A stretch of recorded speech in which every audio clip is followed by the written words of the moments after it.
10,434 page के chargesheet बनाकर दाहोद की अदालत में दाखिल करने पर पिछले कुछ दिनों से ठंडा पड़ा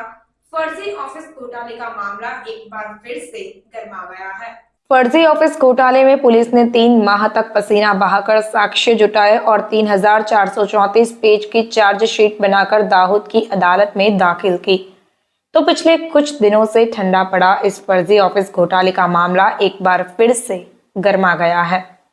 और अब जब मामले की कानूनी लड़ाई कानूनी तौर पर शुरू हो जाएगी तो आने वाले दिनों में इस कथित घोटाले में और भी नाम सामने आने की संभावना प्रबल हो रही है।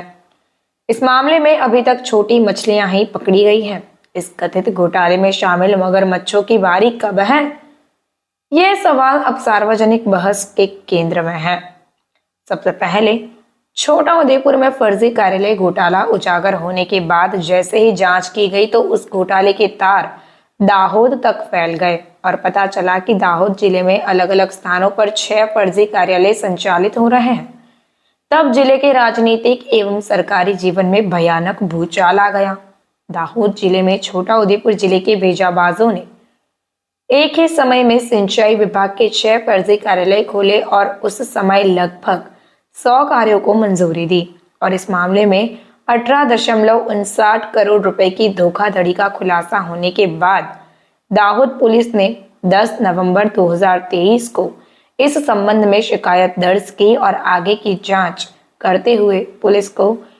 एक के बाद एक सुराग मिले कि फर्जी कार्यालय के फर्जी बाबू ने फर्जीवाड़ा किया था, जिसके बाद पुलिस द्वारा गिरफ्तारी का सिलसिला शुरू किया गया, जिसमें पूर्व IAS अधिकारी और तत्कालीन प्रायोजक प्रशासक BD नीनामा और लघु सिंचाई विभाग के कार्यपालन अभियंता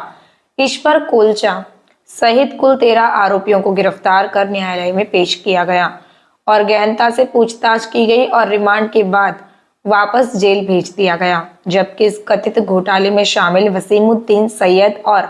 विश्वदीप सिंह गोहिल अभी भी पुलिस की पकड़ से दूर है। वहीं पुलिस दोनों की तलाश कर रही है। उस समय पुलिस ने इस कथित घोटाले की जांच में करीब 130 बैंक खातों की जांच की थी और लगभग 70 बैंक खातों को फ्रीज कर दिया गया और लेन देन की जांच की गई और विभिन्न बैंक खातों के लगभग 200 स्टेटमेंट सहित अन्य दस्तावेजी साक्ष्य और अन्य उत्तर पाए गए।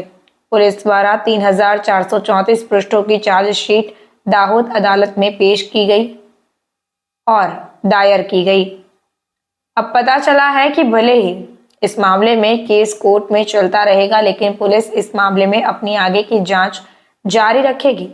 इस फर्जी कार्यालय की कथित घोटाले की शिकायत पुलिस में दर्ज होने के बाद 3 माह की मेहनत के बाद पुलिस द्वारा की गई जांच में यह बात सामने आई है कि सरकारी अनुदान लेकर करोड़ों रुपए का भ्रष्टाचार किया गया है।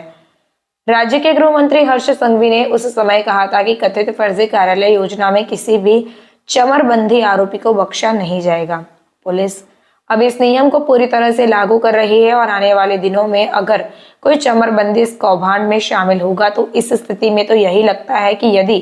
कोई चमरबंदी शामिल है तो पुलिस उसके गले में फंदा डालने से भी नहीं हिचकेगी।